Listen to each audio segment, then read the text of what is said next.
Casque sur la tête, gilet pare-balles sur le dos, Adolfo Macias, alias Fito, est escorté hors du centre de privation de liberté La Roca, direction les États-Unis, qui ont demandé son extradition.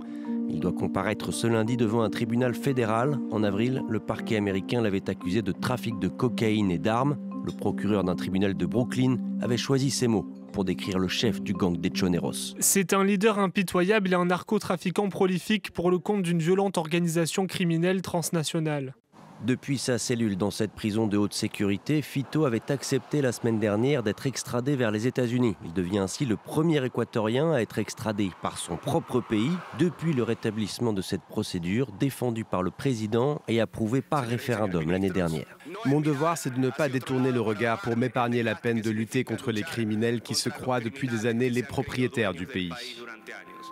Du fait de sa situation entre la Colombie et le Pérou, les plus grands producteurs mondiaux de cocaïne, et de ses ports stratégiques sur le Pacifique, l'Équateur est devenu ces dernières années le théâtre de violents affrontements pour le contrôle des territoires destinés à l'acheminement de la drogue vers les États-Unis et l'Europe.